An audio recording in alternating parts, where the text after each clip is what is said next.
Hello friends, आज हम sociology का एक बहुत ही इंटरेस्टिंग टॉपिक आश्रम व्यवस्था के बारे में डिस्कस करेंगे। लास्ट वीडियो में हमने वर्ण व्यवस्था के बारे में डिस्कस किया और वर्ण व्यवस्था से ही रिलेटेड यह टॉपिक है। वैदिक जो हमारा समाज था उससे रिलेटेड ये टॉपिक है आश्रम व्यवस्था। आप सभी से रिक्वेस्ट है, प्लीज़ वीडियो को लाइक करें और चैनल को सब्सक्राइब करें। वैदिक टाइम के अंदर क्या था, जो ह्यूमन बीइंग था उसकी पूरी लाइफ को 100 सालों के अंदर बांटा गया था और 100 सालों को आगे 4 भागों में डिवाइड किया गया था। और उन डिवाइडेशन को, लाइफ की जो डिवाइडेशन थी 4 भागों में, उसे ही आश्रम बोला जाता था। और ये जो लाइफ थे, इन्हें 4 पड़ाव, कौन कौन से 4 पड़ाव थे इसके अंदर, जो फर्स्ट था ब्रह्मचार्य था, दूसरा गृहस्थ, तीसरा वानप्रस्थ और लास्ट जो स्टेज मानी जाती थी वो थी संन्यास। So let's discuss in detail आश्रम व्यवस्था। आश्रम व्यवस्था होती क्या है? मूल रूप में जो आश्रम शब्द है संस्कृत के श्रम धातु से निकला है, जिसका अर्थ है उद्योग, परिश्रम अथवा प्रयास करना। जो आश्रम शब्द है संस्कृत शब्द के श्रम धातु से निकला है और श्रम का अर्थ होता है परिश्रम करना, हार्ड वर्क करना। ठीक है। उसके साहित्य की परिधि में आश्रम का अर्थ होता है पड़ाव या विश्राम स्थल। और साहित्य के दृष्टिकोण से आश्रम किसे कहा जाता है? जब हम बीच में पड़ाव लेते हैं, रुकते हैं या विश्राम स्थल विश्राम करते हैं, उस टाइम को क्या बोला इन्होंने? आश्रम बोला है साहित्य के अकॉर्डिंग। उसके बाद में है धार्मिक संदर्भों में ऋषि मुनि कठोर जीवन पालन करने के उद्देश्य से निर्जन वन प्रदेशों में से जो आश्रम स्थल बनाते थे वही आश्रम कहलाते थे। पुराने समय के अंदर जो ऋषि मुनि थे वो क्या करते थे? जीवन की कठोर पालन, जो नियम थे उनकी पालन करने के लिए समाज से दूर वन के अंदर या पहाड़ों के अंदर अपने जो निवास स्थल बना लेते थे, उन्हें आश्रम बोला जाता था। आश्रम व्यवस्था के अंतर्गत आश्रम एक प्रतीक है। मनुष्य वास्तविक आश्रमों के समानांतर अपने आयु समूह के प्रतीकात्मक आश्रमों में निवास करता है। ये एक प्रतीक के तौर पर एक सिंबल है भी। हाँ, जीवन के जो 4 पड़ाव वो सिंबल की तरह हैं, जिनको ह्यूमन बीइंग जो है स्टेप बाय स्टेप पार करके जाएगा। उसके बाद में डॉक्टर पी.एन. प्रभु के अनुसार, जो पी.एन. प्रभु ये कहते हैं, वह स्थान जहाँ परिश्रम किया जाए तथा परिश्रम के लिए की जाने वाली क्रियाएं ही आश्रम व्यवस्था की घोतक हैं। पी.एन. प्रभु कहते हैं वह स्थान जहाँ पर हार्ड वर्किंग की जाती है और उनसे रिलेटेड जो एक्टिविटीज की जाती है वो स्थल क्या है? आश्रम है। वो उसका से संबंधित है आश्रम व्यवस्था से। उसके बाद महाभारत के अनुसार, महाभारत के अंदर लिखा गया कि जीवन के 4 आश्रम व्यक्तित्व विकास के 4 सोपान हैं। जो महाभारत है इसके अकॉर्डिंग कहते हैं जो ये 4 आश्रम के स्टेप बनाए गए हैं या 4 भागों में जो डिवाइड किया गया है, ये ह्यूमन बीइंग की पर्सनैलिटी को डिवेल्प करने के लिए किया गया है। उससे रिलेटेड ये स्टेप हैं जिन पर क्रम से चढ़ते हुए व्यक्ति ब्रह्मा को प्राप्त करता है, जिस पे स्टेप बाय स्टेप पार करके ह्यूमन बीइंग लाइफ की अल्टीमेट रियलिटी जो कि कौन सी है? ब्रह्मा को माना गया है। या हम क्या साल्वेशन की जो प्राप्ति है वो किससे होगी? इन 4 जो स्टेप पार करने के बाद ही मिलेगी। आश्रम व्यवस्था का विभाजन, इसका विभाजन कैसे किया गया है? कहते व्यक्ति के जीवन को 4 भागों में विभाजित किया गया है। आयु के आधार पर संपूर्ण जीवन का यही विभाजन 4 आश्रमों के रूप में परिलक्षित है। जो ह्यूमन बीइंग है उसकी लाइफ को 4 भागों में डिवाइड करके ये 4 आश्रम बनाए गए हैं। फर्स्ट है ब्रह्मचार्य आश्रम, द्वितीय है गृहस्थ आश्रम, तृतीय है वानप्रस्थ आश्रम और चतुर्थ है संन्यास आश्रम। उसके बाद काका कालेकर और विनोबा भावे जो है ये विचार देते हैं कि आश्रम व्यवस्था आयु तथा कर्म के आधार पर व्यक्ति के सामाजिक जीवन के उत्थान का वह प्रयास है जिसमें अह से मैं, से हम से हम सब तथा अंत में केवल ब्रह्मा के सत्य की धारणा प्रस्तुत की जाती है। काका कालेकर और विनोबा भावे के अकॉर्डिंग जो ये 4 हमारे आश्रम व्यवस्था थी वो क्यों बनाई गई थी? कहते ह्यूमन बीइंग के अंदर जो ब्रह्मा को अचीव करने की सामर्थ्य है वो पैदा किया जाए, क्योंकि ह्यूमन के अंदर मैं की भावना होती है।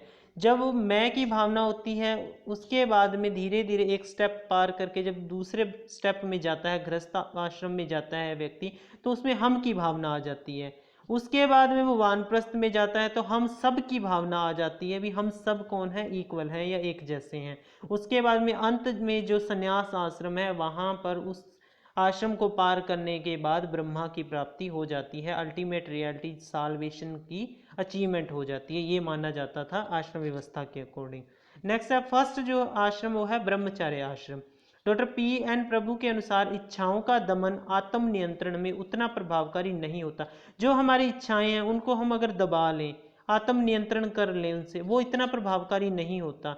उससे अगर अलग सा कुछ हम करें, मतलब हमारा जो मस्तिष्क है, बच्चे का जो मस्तिष्क है, उसे क्या लगाया जाए, कुछ अर्थपूर्ण क्रियाओं में लगाया जाए, कोई विकास के कार्यों में लगाया जाए, तो उससे ज़्यादा फायदा हो सकता है। नेक्स्ट है जिस अवस्था या आयु में व्यक्ति शिक्षा दीक्षा प्राप्त करता रहता है वही ब्रह्मचर्य आश्रम है। जब बच्चा एजुकेशन प्राप्त करता है वो जो टाइम पीरियड है वो क्या है, ब्रह्मचर्य आश्रम है। उपनयन संस्कार, ब्रह्मचर्य आश्रम में प्रवेश करने से पहले एक संस्कार किया जाता था जिसे क्या बोलते थे, उपनयन संस्कार बोलते थे। जो उपनयन संस्कार है ब्रह्मचर्य में प्रवेश करने से पहले का एक स्टेप है, ठीक है। इसके अंदर क्या है, जो वर्ण है, चार वर्ण है, चार वर्ण कौन कौन से हैं, ब्राह्मण, क्षत्रिय, वैश्य और शूद्र। इनके अकॉर्डिंग मतलब लाइफ जो है बच्चे की एज है, अलग अलग एज के अकॉर्डिंग इसे मनाया जाता है, इसको संस्कार को किया जाता है। जो ब्राह्मण के बच्चे होते हैं जब 8 साल के हो जाते हैं तब उपनयन संस्कार किया जाता है। क्षत्रियों के जो बच्चे हैं वो 11 साल के हो जाते हैं तब उपनयन संस्कार किया जाता है। और जो वैश्यों के बच्चे जब 12 साल के हो जाते हैं उसके बाद उपनयन संस्कार किया जाता है, और शूद्रों में ये नहीं किया जाता था, ये माना जाता है। उसके बाद में जो ब्रह्मचर्य है आश्रम सभी प्रकार के सदाचार, संयम, निग्रह और निर्माण का कार्यस्थल है। वहाँ पर सबसे ज़्यादा किस पे फोकस किया जाता था, सदाचार पर, संयम पर, इन चीज़ों पर ज़्यादा फोकस किया जाता है, जिसमें व्यक्ति को कर्म क्षेत्र की ओर जाने के पूर्णतः है, मतलब उससे पहले ही कर्म क्षेत्र के अंदर जाने से पहले ही उसे ट्रेनिंग दी जाती थी इन चीज़ों की।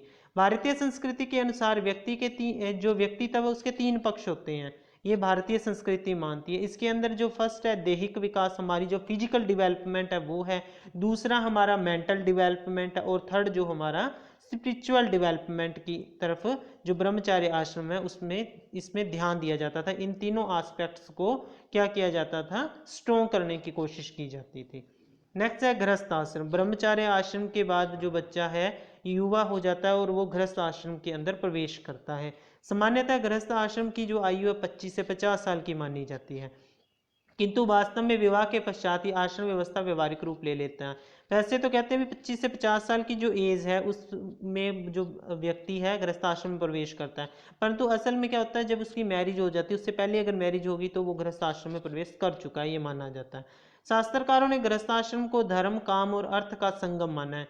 जो शास्त्रकार है वो शास्त्रकार क्या कहते हैं, गृहस्थ आश्रम जो है 3 चीज़ों का संगम है, और वो 3 चीज़ें कौन सी हैं, धर्म, काम और अर्थ।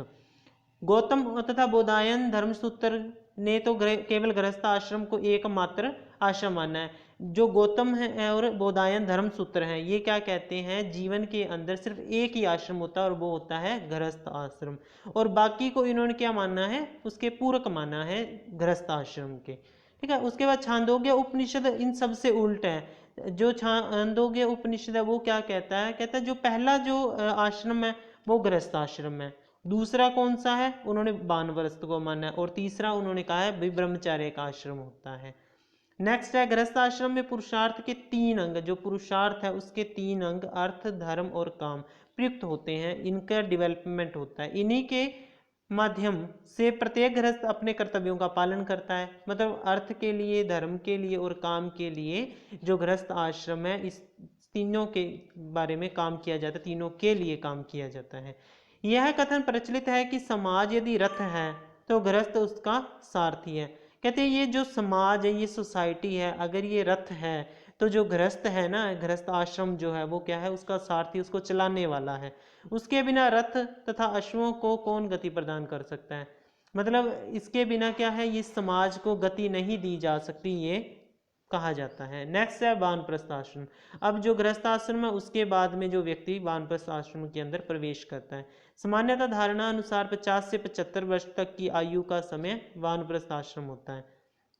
शास्त्रों के अनुसार जब गृहस्थ को अपने सिर के बाल सफेद तथा शरीर पर झुर्रियों का अस्तित्व बोध हो तथा वह पुत्र प्राप्ति कर चुका है तो उसे वानप्रस्थ आश्रम ग्रहण कर लेना चाहिए। जब बुजुर्ग होना स्टार्ट हो जाता है व्यक्ति, उस समय उसे वानप्रस्थ आश्रम में प्रवेश कर लेना चाहिए, ये माना जाता है। उसके बाद वानप्रस्थ आश्रम मूलतः सन्यासी बनने की पूर्व भूमिका प्रदान करता है। ये सन्यासी बनने से पहले का स्टेप है वानप्रस्थ आश्रम जो है। वानप्रस्थी परिवार का सदस्य न होकर संपूर्ण समाज की इकाई बन जाता है। अब जो वानप्रस्थी होता है वो सिर्फ अपने परिवार का सदस्य नहीं होता, यहाँ पर पूरे का पूरा जो समाज है उसका अपना होता है, उसकी एक मतलब इकाई बन जाता है जो वानप्रस्थी व्यक्ति होता है। वानप्रस्थ आश्रम के माध्यम से व्यक्ति के व्यक्तित्व का विकास तथा समाज के कल्याण दोनों ही एक साथ हो जाते हैं। कहते हैं जो वानप्रस्थ आश्रम है उसके माध्यम से व्यक्ति का भी डेवलपमेंट होता है और व्यक्ति का जो पर्सनैलिटी है उसका अच्छा विकास हो जाता है, उसमें नैतिकता डेवलप होनी स्टार्ट हो जाती है। उसके बाद में संन्यास आश्रम जो जीवन का लास्ट आश्रम माना जाता है। कहते हैं ये 75 साल की जो आयु है उससे लेकर जब तक व्यक्ति मरता नहीं उस टाइम तक ये जो संन्यास आश्रम है वो चलता है। 75 वर्ष से कम आयु में ही व्यक्ति सन्यासी बनना चाहे तो उसके लिए किसी प्रकार की वर्जना नहीं है। अगर व्यक्ति पहले ही कहे भी मैं सन्यासी बनना चाहता हूँ, संन्यास आश्रम प्रवेश करना चाहता हूँ, तो वो कर सकता है, इससे संबंधित कोई भी निषेध नहीं थे।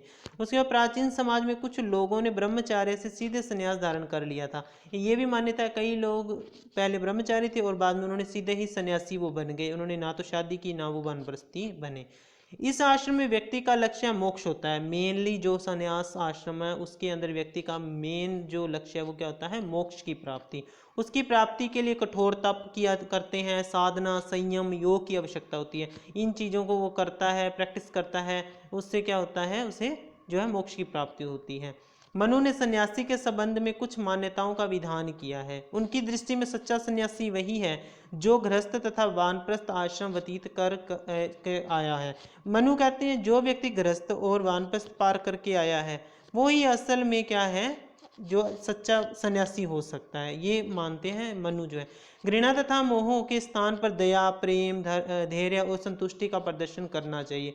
अब जो संन्यास आश्रम है उसके अंदर मेनली जो ह्यूमन बीइंग है उसके अंदर कौन कौन सी क्वालिटीज़ होनी चाहिए, उसमें दया के भाव होने चाहिए, दूसरों के प्रति प्रेम होना चाहिए, उसके अंदर धैर्य होना चाहिए, धीरज, संतुष्टि होनी चाहिए हर चीज़ से उसको।